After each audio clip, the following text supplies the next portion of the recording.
Esta es la palabra de Dios. Salmo 19, versículos 7 al 9. La ley del Señor es perfecta, infunde nuevo aliento.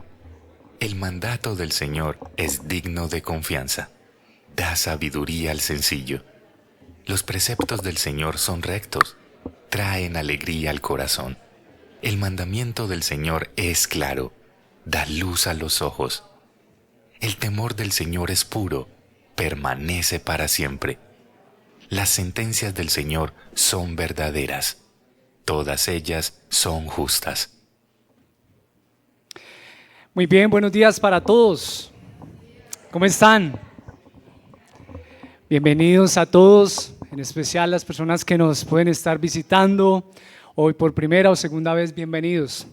Qué bueno que estén compartiendo esta mañana con nosotros. Bueno, quiero invitarlos para que tomemos un momento para orar, y este puede ser el momento en el que también quiero invitarte a que pongamos nuestros celulares en silencio y eso nos ayude a escuchar la palabra con atención y, bueno, evitemos distracciones para otros. Y vamos a orar, hermanos. Oremos, como lo dice el salmista, pidiendo al Señor cuando dice: abre mis ojos para que vea las maravillas de tu ley. Las maravillas de tu ley. Oremos al Señor, ora al Señor, hermano. Si tú eres un discípulo de Cristo, ora a tu Señor. Ruégale al Señor por ti mismo y por otros también. Oremos.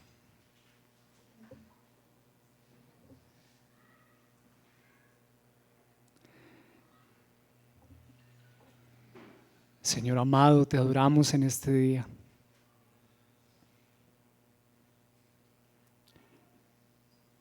Tú eres inmensamente bueno, Señor, y amoroso. Eres inmensamente amoroso. Señor, tú sabes cuánto necesitamos escuchar tu palabra, ser alimentados por ella. Pero también, Señor, conoce los desafíos también con los que cada uno de nosotros hemos venido hoy a este lugar. Rogamos, Señor, que nos bendigas en este día. Señor, bendícenos. Permítenos disfrutar hoy de tu palabra, así como disfrutamos, Señor, tal vez de un alimento. Señor, recordando, Señor, tu palabra, que tus palabras son vida, Señor. Que hoy disfrutemos de tu palabra. Vivifícanos hoy, Señor. Eso te rogamos en el nombre de tu Hijo amado. Amén y amén.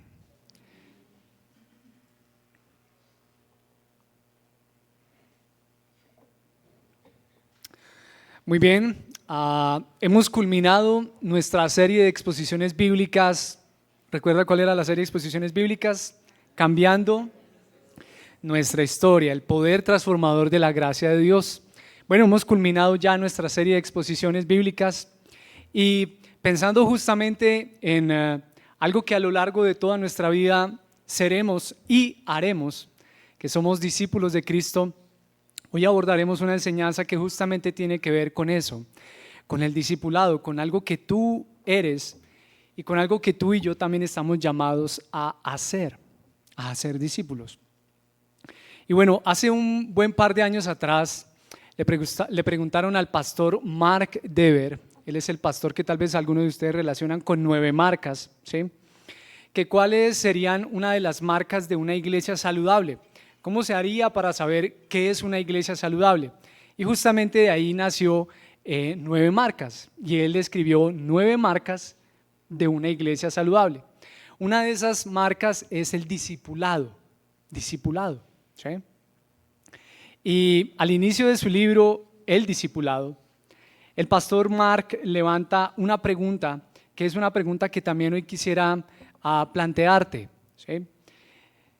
¿Crees? Y él dice, ¿crees que es tu responsabilidad ayudar a edificar una iglesia sana? Una vez más, ¿crees que es tu responsabilidad ayudar a edificar una iglesia sana, una iglesia saludable? Y él dice, bueno, creemos que si tú eres un cristiano, sí, es tu responsabilidad, es parte de tu responsabilidad. Pero bueno, ¿cómo se desglosa eso? Y bueno, vamos a lo largo de la enseñanza de hoy entonces a responder más detalladamente esa pregunta, ¿cierto? ¿Y qué tal si partimos primeramente definiendo qué es un discípulo? ¿Qué es un discípulo? ¿Qué dirías tú? ¿Qué es un discípulo? De forma muy general. ¿Quién es un discípulo? Un seguidor, ¿cierto? Un seguidor. Hay diferentes clases de discípulos, en la política, en los deportes, etcétera, etcétera, ¿cierto? Pero un discípulo de Jesús es alguien que sigue a Jesús. Es alguien que sigue a Jesús y lo hace haciendo lo que Jesús enseñó y vivió, ¿sí? Seguir a Jesús primeramente significa que has entrado, en una relación personal y salvadora justamente con Él, con Jesús, ¿sí? ¿Y cómo se ha logrado eso? Mediante su sangre. ¿Lo recuerdas? Como justamente se lo dice Pablo a los hermanos en la iglesia en Filipo. Por medio de ustedes están unidos con Cristo. Ustedes están unidos con Cristo. Ser un discípulo de Cristo entonces no comienza con algo que tú tienes que hacer, como que, ¿yo qué tengo que hacer para ser discípulo? Sino que más bien ser discípulo de Cristo comienza con algo que ya Cristo hizo por ti, con algo que ya Cristo hizo por sus ovejas, ¿sí? Así que el discipulado es un regalo de Dios, ¿sí? La gracia de Dios. Si tú eres un discípulo de Cristo, tú eres eso por la gracia del Señor, por la misericordia del Señor. Porque a decir verdad, ninguno de nosotros merecíamos serlo, ¿o sí? ¿Qué dirían ustedes? ¿Tenemos méritos? No, lo somos por la misericordia de Dios. Es un regalo del Señor seguirlo a Él. Pero bueno, de forma más detallada, ¿qué es un discípulo de Jesús también? Algunos de ustedes recuerdan que cuando Jesús vino, parte principal de su mensaje era: arrepiéntanse y crean en el Evangelio. Arrepiéntanse y crean en el Evangelio. Un discípulo de Cristo es alguien que se ha arrepentido de sus pecados y ha puesto su fe, su confianza, su seguridad en la persona de Cristo, en Jesús, aquel que le ha salvado del pecado y de la paga del pecado, que es la muerte, ¿verdad? Pero también aquel a quien Él puede llamar su Señor. Por ejemplo, algunos llaman, no, Jesús es mi Salvador y mi Señor. Pero bueno, muchas veces decimos mi Señor, pero ¿qué significa? ¿Y qué significa para un discípulo decir que Jesús es su Señor? Es su Señor. Bueno, durante el primer siglo, ¿sí?, cuando alguien llamaba mi Señor, esa palabra hacía referencia a alguien que es dueño, a alguien que es el amo, un amo, a alguien que es un gobernante. Valdría la pena, por ejemplo, nosotros preguntarnos: ¿ese suceso para nosotros es mi amo? ¿Es el dueño de mi vida? Yo sé que tal vez esa idea suena un poquito hasta absurda en una época como en la cual hoy nosotros vivimos, ¿no? ¿Que alguien sea mi dueño? ¿Sí o no? Eso suena muy cercano a nuestros días. No, es más, es una idea que suena muy absurda, ¿no? Que alguien sea mi dueño. Pero si tú eres un discípulo de Cristo y si Jesús es quien dice ser para ti, no porque Él no lo sea o porque Él esté dudando, no, sino si en verdad esa afirmación que tú has hecho de que Jesús es tu Señor, eso quiere decir que Él es tu amo, que Él es tu gobernante, que Jesús es el dueño de tu vida, el dueño de tu vida. Por ejemplo, en el Evangelio de Lucas, capítulo 6, cuando Jesús le estaba hablando a sus discípulos, Él les dice: ¿ustedes por qué me llaman Señor, Señor? Y no hacen lo que yo les digo. Lo que yo les digo. Ahí está la figura de un amo, de alguien que es dueño de alguien que es un gobernante. Pero por ejemplo en el primer libro de Reyes, capítulo 18, cuando Elías se acercó al pueblo y el pueblo estaba como vacilando entre si seguían a Baal o seguían al Señor, y Él les dice: pero ustedes ¿hasta cuándo vacilarán en medio de las dos opiniones? Si el Señor es Dios, síganlo, y si Baal es, pues entonces síganlo a Él, pero tomen una decisión. Y el pueblo guardó silencio, ¿sí? Seguir a Jesús. Este es un verbo que tiene una connotación de algo que se hace constantemente. Constantemente. Tal vez como a veces algunos, ¿qué diríamos? A ver, algunos personajes que podemos seguir en redes sociales. No es como que tú te suscribiste y solamente un día entraste y ya, sino que constantemente estás atento a ver, bueno, ¿qué contenido subió? Seguir a Jesús, algo que es constantemente. Y bueno, yo quiero invitarlos a leer hoy un texto de la Escritura donde justamente Jesús le dice a sus 11 discípulos que hicieran eso, discípulos.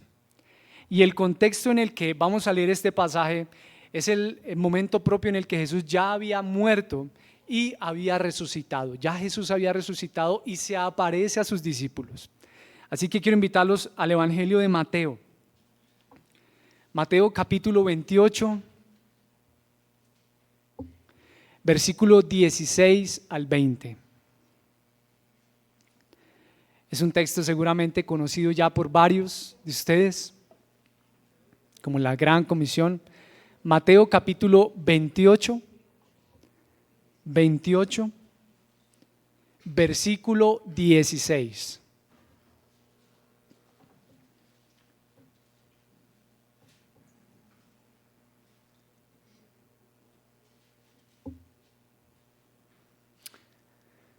Recordemos, Jesús ha muerto, ya ha resucitado y se le aparece a sus discípulos. Y les dice esto. Dice así el texto, dice: pero los 11 discípulos se fueron a Galilea, al monte que Jesús les había señalado. Cuando lo vieron, lo adoraron, pero algunos dudaron. Acercándose Jesús, les dijo: toda autoridad me ha sido dada en el cielo y en la tierra. Vayan pues y hagan discípulos de todas las naciones, bautizándolos en el nombre del Padre y del Hijo y del Espíritu Santo, enseñándoles a guardar todo lo que les he mandado. Y recuerden, yo estoy con ustedes todos los días hasta el fin del mundo. Hasta el fin del mundo.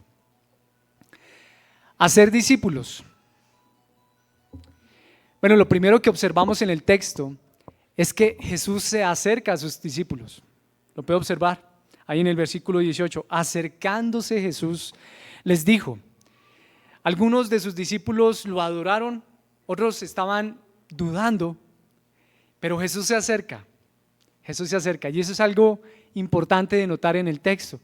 Muy seguramente, como a muchos de nosotros nos ha sucedido, en medio de dudas, ¿o no? Tal vez cuando en las primeras ocasiones en las que estábamos escuchando de Jesús y estábamos como dudando, como ¿será que sí? ¿Será que no? Y aún tal vez como nos puede suceder a lo largo de nuestra vida, o en algunos momentos propios del inicio de la vida cristiana, dudamos. ¿Será que sí? Estos discípulos ya habían pasado cierto tiempo con Jesús, caminando con Jesús, siguiendo a Jesús, pero aún así dudaban. Y dime, hermano, ¿no te pasa eso a veces a ti? ¿No te pasa eso a veces a ti? Y qué especial hoy recordar a la luz de la palabra justamente lo que el Señor Jesús hace: acercarse a sus discípulos. Aún en medio de la duda, Jesús se acerca. Jesús se acerca y le recuerda a sus discípulos algo que es importante que ellos deben recordar. Él les dice que toda autoridad le ha sido dada en el cielo y en la tierra. Y es importante para estos discípulos escuchar esto que Jesús les dice, porque será a partir de esa afirmación que ellos han de experimentar y encarar lo que viene por delante. De que su Señor, a su Señor se le ha dado toda autoridad en el cielo y en la tierra.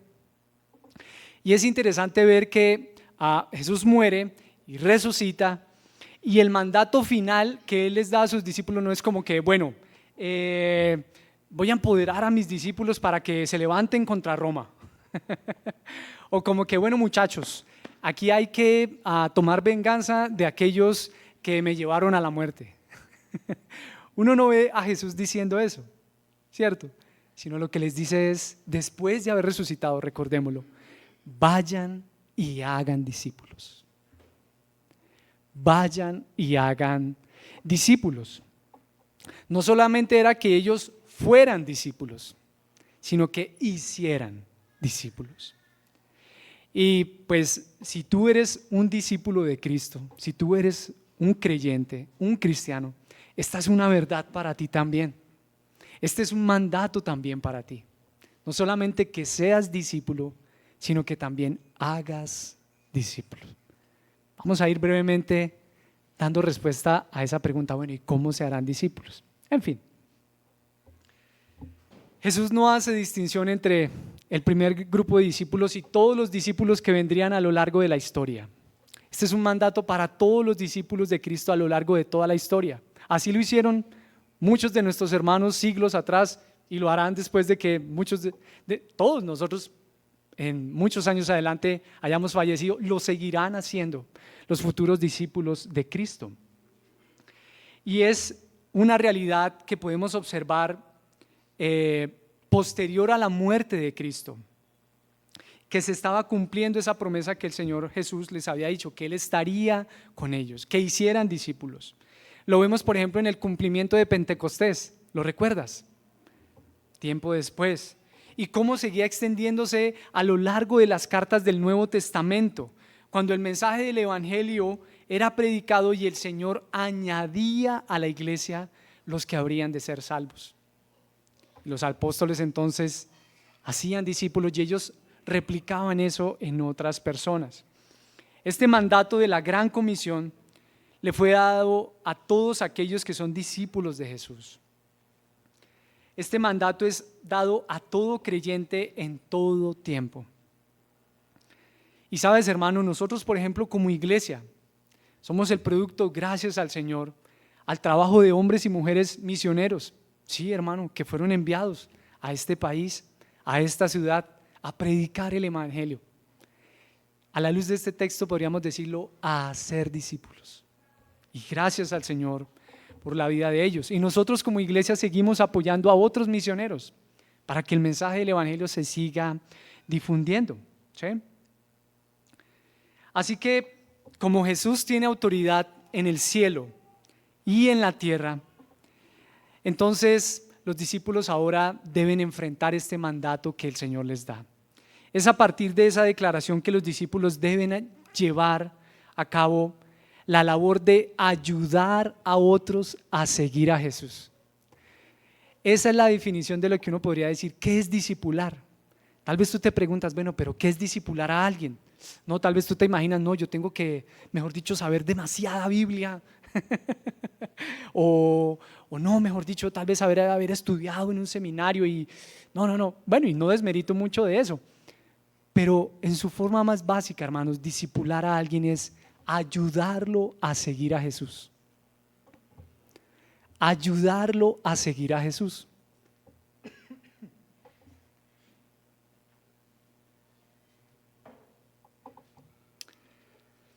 Es probable que tal vez tú, sin darte cuenta, ya hayas estado haciendo eso. Por ejemplo, piensa en el escenario donde tú más contacto tienes con personas. ¿Qué es cuál? Sería el hogar. El hogar, hermano. ¿Cómo tú estás ayudando a tu esposa a seguir a Jesús? O a tu esposo, en el caso de las mujeres. ¿Cómo aún a tus hijos en tan temprana edad cuando experimentas enfermedad, en medio de tu enfermedad les estás mostrando a ellos cómo en medio del dolor seguir a Jesús. Date cuenta que es algo que tú y yo hacemos, indudablemente, ayudar a otros a seguir a Jesús, a seguir a Cristo. Pero bueno, el Señor Jesús entonces le dice a sus discípulos, ¿qué es lo que les dice? ¿Cuál es el mandato que les dice? A ver, en el versículo 19, vayan y hagan. Podríamos de forma muy resumida, vayan y hagan.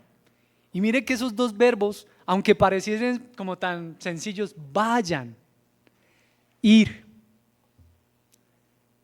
Y dígame, hermano, si en el contexto propio en el que nosotros vivimos muchas veces eso no representa un desafío. Simplemente eso, ve, ir. Vayan y hagan discípulos. Pero bueno, nos asalta la pregunta, bueno, ¿y cómo se hacen discípulos? ¿Cómo se hacen discípulos? Y el texto mismo nos da la respuesta. ¿Qué verbos usted observa ahí que nos ayudan que nos traen luz para saber cómo se hacen discípulos? En el versículo 19, ¿qué verbo aparece?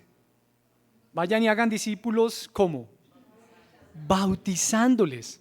Y el otro verbo que aparece más adelante en el 20 es enseñándoles. Estos dos verbos nos traen luz sobre cómo se hacen discípulos de Cristo. El primero de ellos es bautizándoles en el nombre del Padre y del Hijo y del Espíritu Santo. Y mire que la forma en la cual está conjugada ese verbo quiere decir que es algo que se hace constantemente. No dice, por ejemplo, bautizará, como algo que por allá se va a hacer, sino bautizándoles, algo que es constante, algo que la iglesia ha estado haciendo durante muchos años y que seguirá haciendo durante muchos años, ¿cierto? Y bueno, hermano, este es un buen momento para recordar de qué se trata el bautismo, de qué se trata eso que tal vez tú hiciste hace muchos años atrás y que tal vez de pronto en el momento lo tuviste muy claro o tal vez no, y que si tú no te has bautizado y en un mes adelante abriremos los cursos de bautismos. ¿Qué significa el bautismo? ¿Qué fue eso que tú hiciste al bautizarte? Bueno, lo primero que debemos decir es que el bautismo implica identificación, identificarse con algo o con alguien. El significado común de la palabra griega, que es muy parecida al español, baptizo, se originó al comenzar la industria textil en Grecia. En el proceso de coloración de una tela, ¿sí?, un pedazo de tela era bañado o inmerso en una tinta de un color específico o determinado y de esa forma le daba un nuevo color a esa tela. Bautizar. Identificarse. Esa tela había perdido su identidad y había adquirido, si se me permite decir así, una nueva identidad. Y eso es lo que cada cristiano hace al bautizarse, se identifica con Cristo. Es como si su identidad hubiese sido ahí sepultada, la del viejo hombre, y una nueva identidad, la que se nos es dada en Cristo ahora se nos es impregnada, así como el color impregnaría la tela. Si de alguna manera gráfica pudiésemos entender lo que es el bautizo, es eso, identificarse, una nueva identidad, una nueva identidad. El cristiano, por medio del bautismo, está expresando su fe en Jesús al recordar que por la obra de Cristo él ahora se está identificando con él en su muerte, pero también en una nueva vida que está llamado a vivir, la vida que ahora le es dada en Cristo. En Cristo. Hay una nueva identidad a partir de la cual el discípulo de Cristo, experimenta la vida, la identidad que le es dada en Cristo. Es algo así como si esa tela, vamos a pensarlo de esa forma muy, muy gráfica y muy cómica, Es como si esa tela intentase, ya después de que ha sido bañada en esa tinta de ese color, como, no, vamos a suponer que era blanca. Y la tinta con la cual en la cual fue inmersa era verde, es verde. Y no, pues es que yo no soy de color verde. Pero ya hay una nueva identidad. No, pero es que yo soy blanca. No, pero es que ya tienes una nueva identidad. Eso es lo que implica el bautizo para el cristiano. Hay una nueva identidad a partir de la cual ahora tú encaras la vida. Vives la vida, vives la escasez, vives la abundancia, vives la alegría, vives la tristeza. Hay una nueva identidad a partir de la cual tú ahora experimentas toda la vida, el trabajo, el hogar, el matrimonio, la crianza de los hijos, a partir de una nueva identidad que te es dada en Cristo. Ya no nos pertenecemos a nosotros mismos, sino que le pertenecemos a Cristo. Recuerda lo que significa Jesús es Señor, el dueño. Eso es lo que quiere decir cuando le decimos a Él, tú eres el Señor, tú eres mi dueño. Ya no nos pertenecemos a nosotros mismos, sino que le pertenecemos a Cristo. Y una vez más, eso suena como raro en nuestra sociedad, ¿cierto? Le pertenezco a alguien. Y no, pero ¿cómo así? Yo soy un ser independiente. No dependo de nadie. Bueno, pero como discípulos de Cristo nos debemos recordar que sí, que le pertenecemos al Señor. En la primera carta a los Corintios, cuando Pablo les habla a los hermanos de la forma en que sus cuerpos ahora deben ser usados como instrumentos ya no para el pecado, sino para glorificar al Señor. Les recuerda en el capítulo 6, versículo 19, 1 Corintios 6, 19, dice, ¿o no saben que su cuerpo es templo del Espíritu Santo que está en ustedes, el cual tienen de Dios, el cual han recibido de Dios? Y dice, ¿y que ustedes no se pertenecen a sí mismos? Otra traducción dice, ustedes no son sus propios dueños. Dime una cosa, hermano, ¿es como fácil digerir eso? ¿No es cierto? No, la verdad no es tan sencillo recordar que no nos pertenecemos a nosotros mismos. Pero estamos aquí justamente en este escenario también de discipulado para recordarnos eso, que le pertenecemos al Señor, que Él es nuestro dueño, que Él es el creador y que nosotros somos las criaturas. Al declarar que Jesús es nuestro Señor, una vez más nos recordamos eso, que Él es nuestro amo, que le pertenecemos a Él. Y piensa por un momento, hermano, ¿no has experimentado eso en tu propia vida? Cuando muchas veces tus propios deseos están como en lucha contra los deseos del Señor, contra la voluntad del Señor. Y tal vez tú quieres ser tu propio dueño. No, y es que yo digo qué es lo que yo tengo que hacer.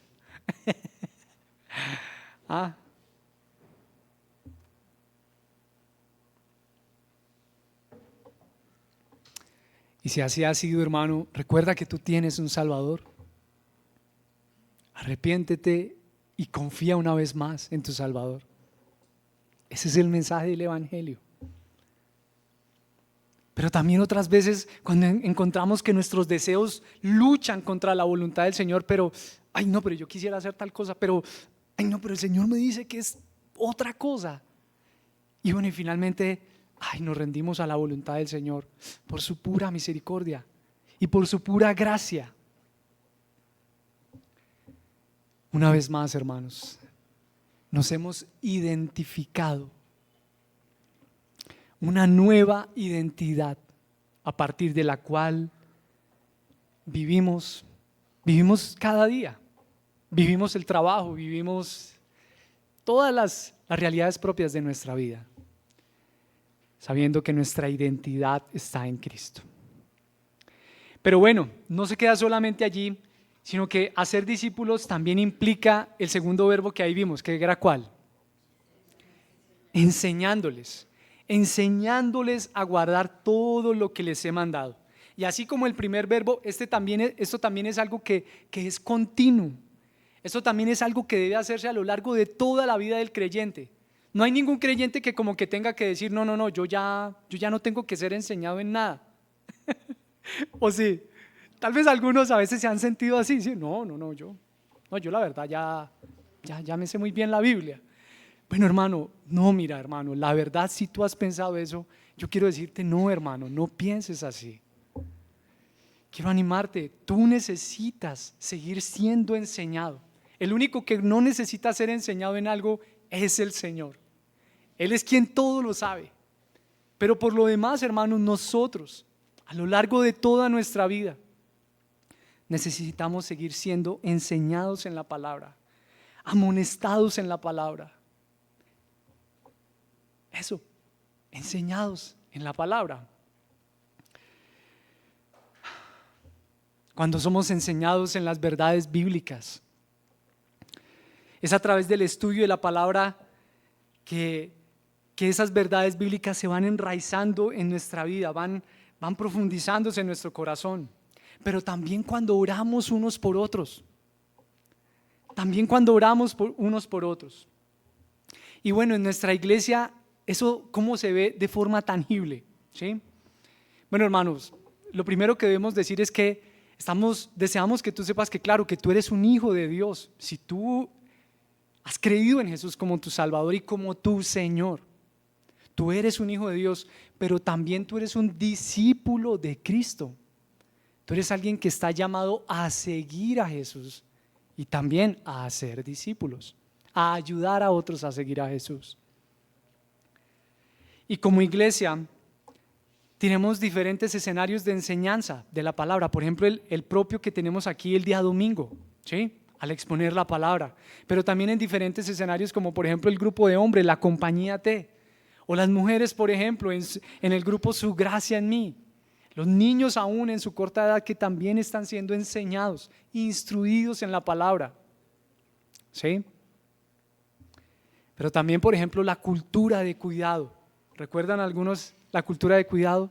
Es ese escenario donde nos cuidamos unos a otros, donde nos rendimos cuentas. Rendirse cuentas. Eso que nos gusta mucho de pronto de las asambleas de las unidades donde vivimos. No, hay que rendir cuentas. Y de los gobernantes, no, que rindan cuentas. Pero a veces cuando se trata de nuestra vida como que, uy no, yo rendirle cuentas. Cierto, hermanos, ¿qué piensa? Piénsalo en ti mismo. ¿A ti te gustaría rendir cuentas de tu vida a otro hermano?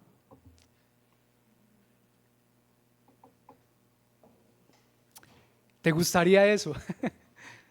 Bueno, tal vez algunos debemos reconocer, no, tal vez eso no es muy agradable. ¿Yo por qué le tengo que dar cuentas a alguien? Dirían unos. Pero hermanos, si tú eres un discípulo de Cristo, eso forma parte de tu vida como cristiano. Aprender a rendirle cuentas a otro de tus hermanos. Con una sencilla pregunta que muchos de nosotros nos hacemos cuando nos tomamos un café, cuando tenemos una llamada, y es, ¿tú cómo estás? Y yo sé que coloquialmente respondemos como a esa pregunta, ¿tú cómo estás? Ah, bien. Bien. Pero ¿y qué hay detrás de ese bien? ¿Qué hay detrás de ese bien? Que podamos compartir con nuestros hermanos en realidad cómo estamos, nuestras luchas, los desafíos que tal vez estamos experimentando en nuestro matrimonio, tal vez retos también que estamos experimentando en la economía, en la salud, en la crianza de los hijos. ¿Cómo estamos? Y no necesariamente es porque algo esté estando mal. Estamos bien. Bueno, no, mira, gracias al Señor todo ha estado bien, sí. En el trabajo, gracias al Señor, me ha guiado, me ha dado sabiduría. Pero también que podamos ser vulnerables. Eso forma parte del discipulado cristiano. Compartir tu vida con otros, ¿sí? Y eso es lo que deseamos, hermanos. justamente en la visión que nosotros tenemos como iglesia. Algunos de ustedes seguramente recordarán la visión que tenemos como iglesia, a veces tal vez la hemos proyectado por ahí, y es que nosotros queremos ser una familia que vive y disfruta el evangelio de la gracia de Cristo, mientras reflejamos su gloria y su belleza en nuestra ciudad. En nuestra ciudad. Sí, hermanos, queremos ser una familia. Tú dirás, pero ¿por qué una familia? Hermanos, recuerda una de las diferentes metáforas que el Señor utiliza para hablar de lo que es su iglesia. Un cuerpo, el templo, ramas, una familia. El Señor te ha salvado y te hace parte del cuerpo de Cristo. Él no te ha salvado simplemente como que, bueno, ya te salvé y bueno, tranquilo, quédate allá solo en tu casa y solamente tú corrígete y tú mismo enséñate, ¿cierto? Tal vez mucho de eso está en contra de lo que hoy por hoy es la sociedad, ¿no? Donde tú mismo te autoenseñas, tantos programas educativos donde tú mismo aprendes. Pero hermanos, si somos discípulos de Cristo, estamos aquí también para recordarnos que necesitamos de otros hermanos. Necesitamos involucrarnos en la vida de otros hermanos, pero también que otros se involucren en la nuestra, en nuestra vida, ¿sí? Pero queremos ser una familia que dice la segunda parte, que vive y disfruta el evangelio de la gracia.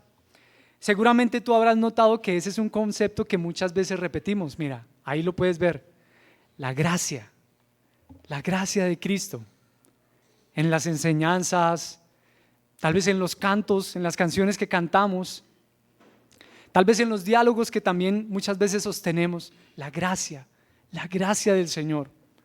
Y hermanos, debe quedar en claro que hacemos énfasis en eso, no porque sea algo que ya, no, mejor dicho, tenemos súper claro la gracia. Es más, yo diría que es uno de los conceptos propios de la fe cristiana que toma mucho tiempo asimilar y entender, la gracia del Señor. Pero justamente como es un pilar de nuestra fe, por eso es que normalmente la gracia del Señor. Mira, por ejemplo, la serie de predicaciones que acabamos de pasar, el poder transformador de la gracia del Señor. Y seguimos creciendo en nuestro entendimiento de la gracia del Señor. Hermano, tú eres salvo por la gracia del Señor. Y solo por la gracia de Cristo.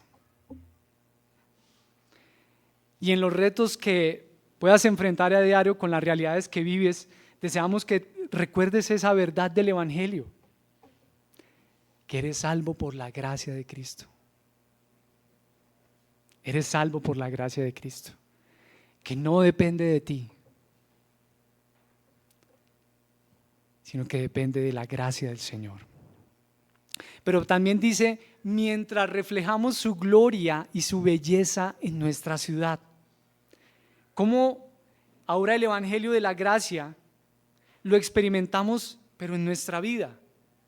En lo que nosotros hacemos a diario, en nuestro trabajo. Justamente eso, en nuestra ciudad. En las semanas en las que tal vez experimentamos dolor, desafíos en el trabajo, pero también en las semanas en las que experimentamos alegrías, triunfos, tal vez por un logro en nuestro estudio o en nuestro trabajo. El evangelio de la gracia de Cristo. Como lo dice el pastor Tim Keller, el evangelio lo cambia todo. El evangelio lo cambia todo. Recuerda, hermano, que ya no vives para ti, que ya no te perteneces a ti mismo. ¿Cómo ahora ese evangelio de la gracia puede ser reflejado a tus compañeros de trabajo? Tal vez un compañero de trabajo que no merece que le hagas un favor. Pero es que justamente de eso se trata la gracia. No merecemos ser tratados con misericordia, pero así somos tratados. Tal vez un esposo o una esposa que no merece un trato especial por alguna u otra situación que haya sucedido en el hogar, pero otra vez el Evangelio de la gracia, reflejando su gloria y su belleza en nuestra ciudad. Tal vez un jefe que no merece ser tratado con gracia, pero hermanos, el llamado es, hermano, así como te ha tratado Cristo, así trata también a otros. Qué triste sería el mundo, ¿no te parece? Si nos tuviésemos que tratar solamente por méritos. Yo sé que eso pulula, abunda mucho a nuestro alrededor, por los méritos que tú hagas, así serás tratado. Pero imagínate qué desagradable sería la relación, por ejemplo, entre esposo y esposa, donde eso fuese así. Hiciste tal cosa, entonces bueno, yo te voy a dar tal otra. O la relación entre padres e hijos, ¿cierto? No, hiciste tal, no hiciste tal cosa, entonces. Ahora, yo no estoy haciendo un llamado como a la alcahuetería, por favor, no quiero ser percibido así, sino que quiero hacer es un llamado una vez más a que en nuestro diario vivir, justamente eso, en nuestra ciudad, podamos reflejar la gracia del Señor, la gracia del Señor, la gracia del Señor, el perdón. Piensa, hermano, yo estoy seguro que tú ya lo has experimentado en tu hogar. ¿Tú has visto de esto en tu hogar? Gracia. Sí, pero también, yo estoy seguro, ¿también tú has dado de esto a otros? Yo creo que sí también, hermanos. Eso, mientras reflejamos su gloria y su belleza en nuestra ciudad, en los diferentes escenarios, cuando vamos a practicar el deporte que nos gusta con otros, cuando vamos a trabajar, reflejar el Evangelio de la gracia del Señor. Como lo dice la palabra del Señor, que su luz brille delante de los hombres, como pequeñas antorchas.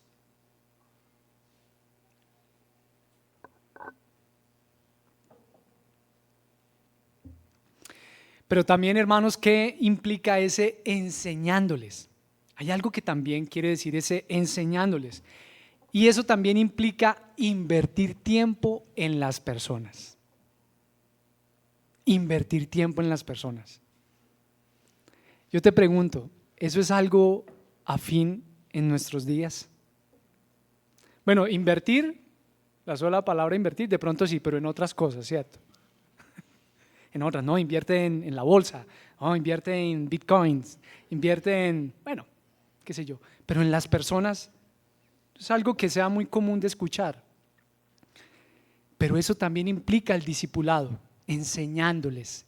Eso implica invertir tiempo en las personas. ¿Y cómo lo podemos ver? Piensa en Jesús. ¿Ves a Jesús invirtiendo tiempo en las personas? Claro que sí. Él compartió mucho tiempo con sus discípulos, comía con sus discípulos, oraba con ellos. Experimentó momentos de tristeza con ellos. Muchos de sus discípulos lo vieron llorar. Se mostró vulnerable, como era. Ser discípulos y hacer discípulos. Invertir tiempo en las personas. Mira, hermano, eso es lo que hacemos cuando como hermanos compartimos un café, un almuerzo, una salida, cuando vamos juntos de vacaciones. De una u otra manera nos estamos recordando el Evangelio, estamos ayudando a otros a seguir a Cristo. Y yo no es que esté diciendo que como hermanos no podamos compartir, por ejemplo, tal vez, como ese gol que hizo Linda contra Alemania, ¿no? Qué chévere ese gol, ¿sí lo vieron? ¡Qué golazo! Alguien dijo por ahí, ¡qué golazo! Y sí, ¡qué golazo! Claro, podemos compartir muchas de esas cosas, pero piensa por un momento, hermano, ¿qué diferencia hay entre el tipo de conversación que tú compartes con alguien que no es cristiano, tal vez un compañero de trabajo, un amigo de tu infancia, y un hermano tuyo en la fe? Hay algo propio que debe estar impregnando nuestras conversaciones, nuestras relaciones, el Evangelio de la gracia. Y de esa manera, poco a poco, nos estamos ayudando unos a otros a seguir a Cristo. A seguir a Cristo. a seguir a Cristo. Cuando tenemos conversaciones y diálogos profundos acerca de nuestra fe, justamente con esa preguntita sencillita que hacemos a veces, ¿tú cómo estás? ¿En qué estás siendo desafiado en tu fe en estos últimos meses? Pero también cuando somos vulnerables y compartimos nuestras luchas, nuestras debilidades, nuestras tristezas.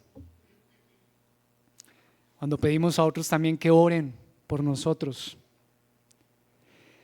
Queremos ser una familia que vive, hermanos, y disfruta el evangelio de la gracia de Cristo, mientras reflejamos su gloria y su belleza en nuestra ciudad.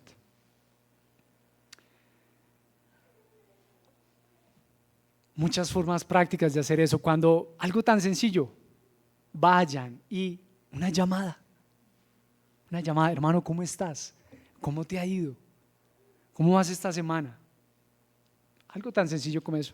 Algo tan sencillo tal vez como recordar un mensaje, tal vez un mensaje por WhatsApp. Y claro, ¿por qué no? Claro, encontrarnos, tomarnos un café, cuando compartimos almuerzos juntos como hermanos. Y ahí, hermanos, ayudándonos a seguir a Cristo, a seguir a Cristo. Y debemos recordar, hermanos, que el fundamento para ayudar a otros a seguir a Jesús es el amor. El amor.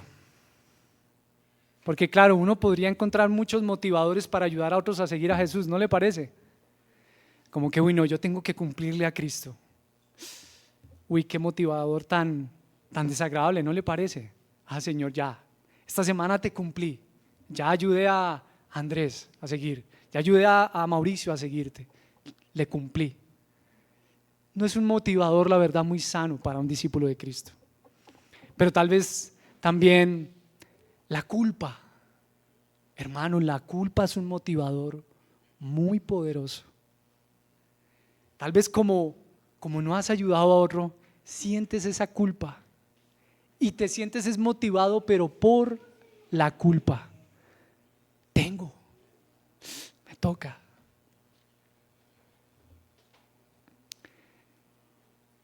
Y hermanos, si a ti como a mí muchas veces te pasa, ay Señor, yo tal vez como que encuentro que necesito amar a mis hermanos. Te pregunto, hermano, ¿es fácil amar a tus hermanos?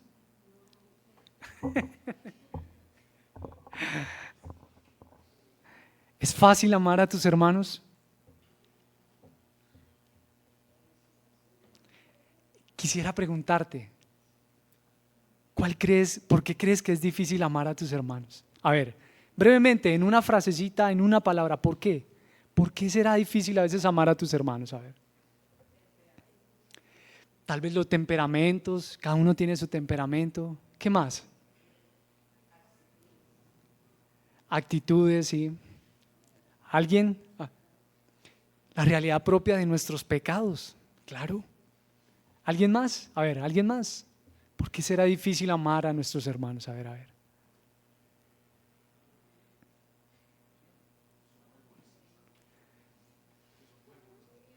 El egoísmo, ¿cierto? Hermanos, entonces reconocemos que debemos rogar al Señor que nos dé amor por nuestros hermanos. Que no se trata entonces de nosotros, que no se trata algo de que puede surgir de aquí. ¿Y a qué me refiero cuando digo acá? A la realidad propia de la carne. Porque la carne nada bueno produce. Debemos rogar al Señor que eso bueno que Él nos manda a hacer con otro, Señor, danos amor por la iglesia. Yo te digo algo, hermano, yo muchas veces le he tenido que pedir al Señor, y en oraciones que hemos hecho junto a veces con Ronald y con Parmenio, Señor, danos amor por la iglesia. Señor, dame amor por mis hermanos. Danos amor por la iglesia.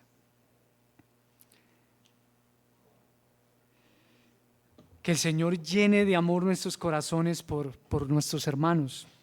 Sí, hermano, mira a tu alrededor, por tus hermanos. Sí, tal vez aquellos que son diferentes a ti. Es que piensa, hermano, lo que a ti y a mí nos une no es tal vez que nos guste el mismo equipo de fútbol, no es tal vez que tengamos la misma afinidad política, sino que la iglesia es justamente ese lugar donde se unen, donde están unidos en Cristo, el que es anciano con el que es joven, el que es de izquierda con el que es de derecha, el que es tal vez de Nacional con el que es de qué, a ver, ¿de quién? Del Medellín. Estamos unidos en Cristo. Estamos aquí para recordarnos, hermanos. Tal vez a ti te guste un estilo de música y a mí me guste otro, pero estamos aquí para recordarnos que lo que nos une no es justamente eso, sino que quien nos une es Cristo. Cristo, Cristo. Y quisiera preguntarte, hermano, tal vez a la medida que tú has ido escuchando esto, tal vez consciente o inconscientemente, tú hayas empezado a pensar, bueno, sí, muy chévere eso que dice Eduardo, pero bueno, no, eso como que no es conmigo. O tal vez otros, es para otros. ¿Qué objeciones tal vez en tu corazón encuentras para llevar a cabo la misión, la labor de discipular, de amar a otros, de ayudar a otros a seguir a Jesús?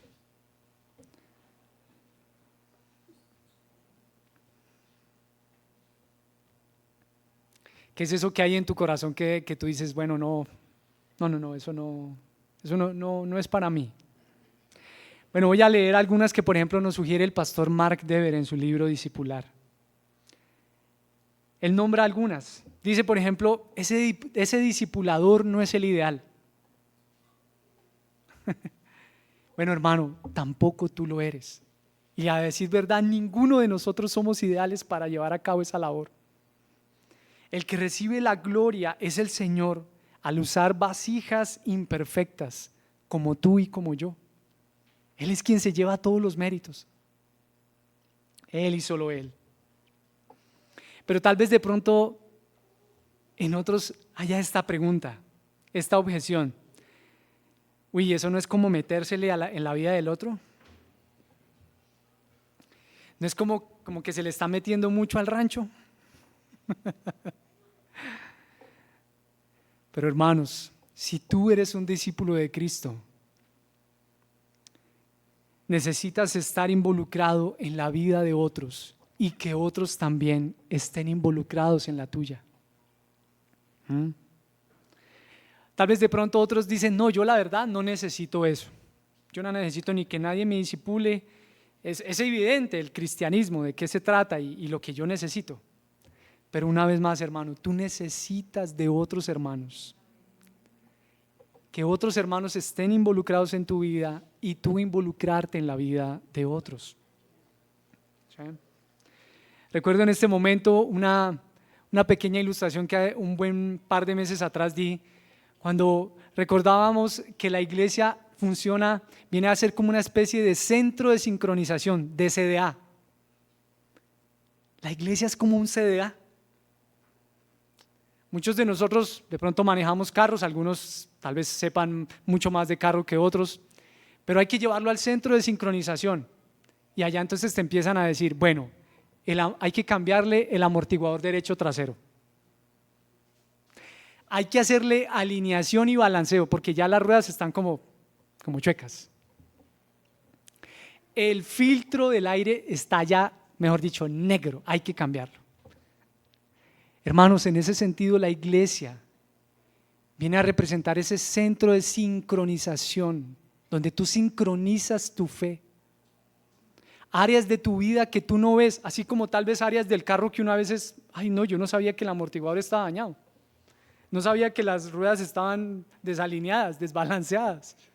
Y a la luz de otros hermanos, ellos vienen a ser como ese espejo que te muestra, hermano, mira, estas áreas de tu vida debes alinearlas, sincronizarlas con lo que ha sido enseñado, en lo que ha sido enseñado. Necesitamos a otros hermanos.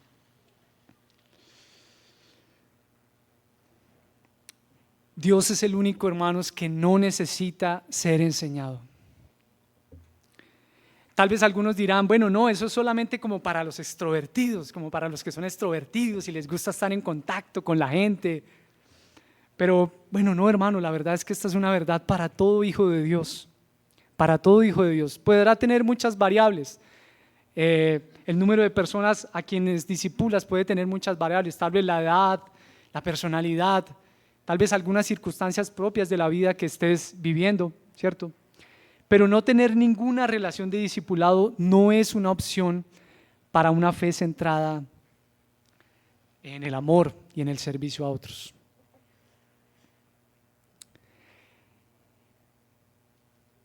Y tal vez una objeción que podría levantarse de manera generalizada es: en estos días, ¿tú cuál crees?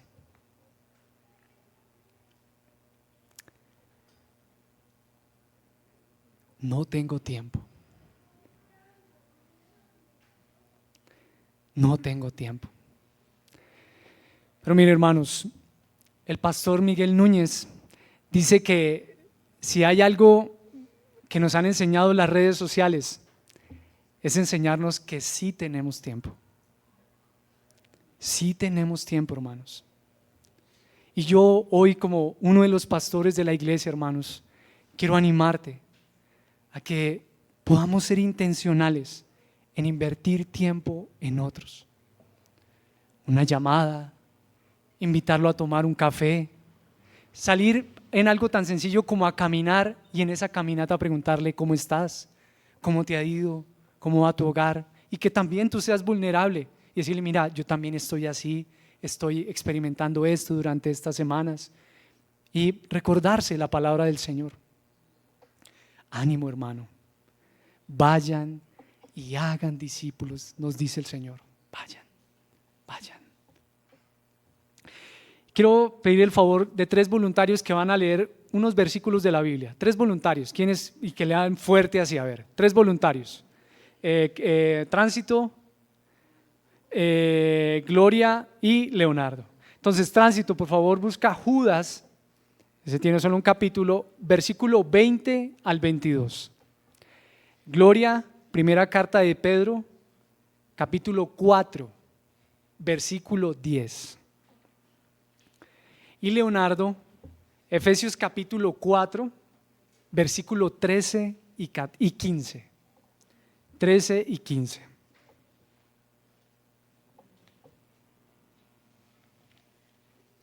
Y ya un momento.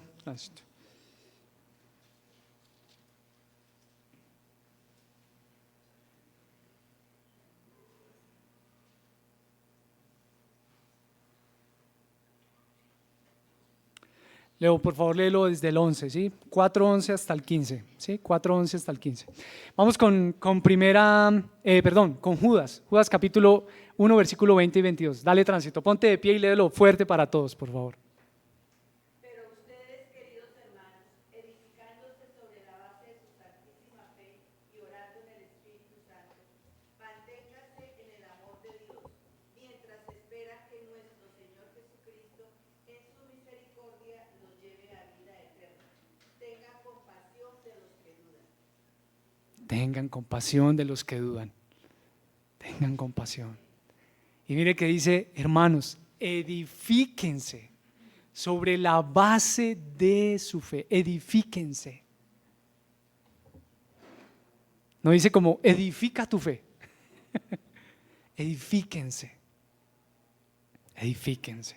Bueno, pero ¿qué dice también la primera carta de Pedro? Gloria, ánimo, ponte en pie y léelo fuerte para todos, a ver. 4:10. Según cada uno ha recibido un don especial, úselo, sirviéndose los unos a los otros, como buenos administradores de la multiforme gracia de Dios. El que hable conforme a las palabras de Dios. El que sirve, que lo haga por la fortaleza de Dios, por la fortaleza que Dios da, para que en todo Dios sea glorificado mediante Jesucristo, a quien pertenecen la gloria y el dominio por los siglos de los siglos. Hermanos, según los dones que el Señor te haya dado, las habilidades, sírvele a otros hermanos. Sírvele a otros hermanos. Sírvele a otros hermanos. Y Leo, por favor, lee el que va, Efesios 4:11. Y él mismo constituyó a unos apóstoles, a otros profetas, a otros evangelistas, a otros pastores y maestros, a fin de perfeccionar a los santos para la obra del ministerio, para la edificación del cuerpo de Cristo, hasta que todos lleguemos a la unidad de la fe y del conocimiento del Hijo de Dios, a un varón perfecto, a la medida de la estatura de la plenitud de Cristo, para que ya no seamos niños fluctuantes, llevados por doquiera de todo viento de doctrina, por estratagema de hombres que para engañar emplean con astucia las artimañas del error, sino que siguiendo la verdad en amor, crezcamos en todo en aquel que es la cabeza, esto es Cristo. Pablo nos dice, hermanos, que compartamos la verdad con amor para que la iglesia ¿qué? Crezca, madure, llegue a ser perfecta. Ese término perfecto, madure, crezca en Cristo. Ya ves, hermano, ¿de qué se trata ser discípulos? De donde tal vez hemos pensado lo que te ha animado hoy a pensar a la luz de la palabra. Que seas discípulo y que ayudes a otros a seguir a Cristo. Quiero invitarte a que oremos. Oremos, hermano. Y te invito a que podamos ser sinceros delante del Señor. El Señor conoce nuestro corazón. El Señor sabe los desafíos y las objeciones que hay en tu propio corazón de decir, ay Señor, eso como que no es para mí. Ánimo, hermano. Preséntale eso también al Señor. Ruégale al Señor, Señor, dame amor por mis hermanos. Oremos, hermano. Ora ahí, un minutico en silencio. Por favor, no te distraigas. No distraigas a quien esté a tu lado, mi hermano. Y habla ahí con tu Señor. Medita en la palabra.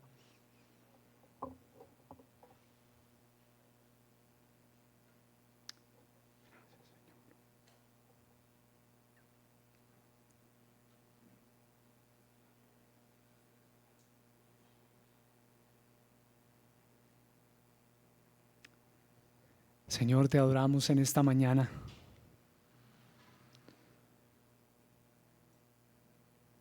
Queremos darte gracias, Señor, por ti,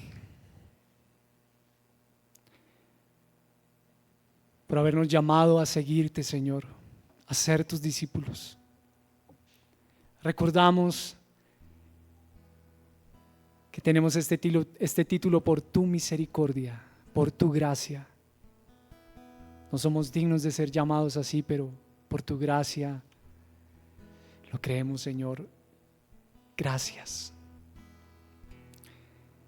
Y Señor, también queremos poner delante de ti nuestro corazón. Señor, tú conoces los desafíos que enfrentamos con nosotros mismos al amar a otros, al servir a otros hermanos, al ayudar a otros a seguir a Cristo. Tal vez nuestro egocentrismo, tal vez simplemente el desamor, no nos interesa al otro. Señor, por favor, libra a la iglesia de esto. Te lo rogamos, Señor, danos amor por la iglesia, Señor. Señor, por favor, dale amor a mis hermanos, dame amor a mí, Señor, por la iglesia. Danos un amor genuino, un interés genuino, Señor, por el otro, por servir al otro. Señor, eso te rogamos en esta mañana.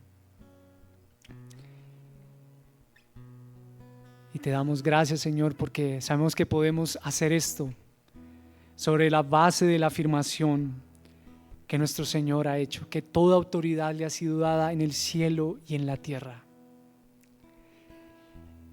y que Él estará con nosotros todos los días hasta el fin del mundo. Toda la gloria sea para ti, Señor, en lo que hagamos por otros, Señor. Gracias, Señor. Gracias, Señor.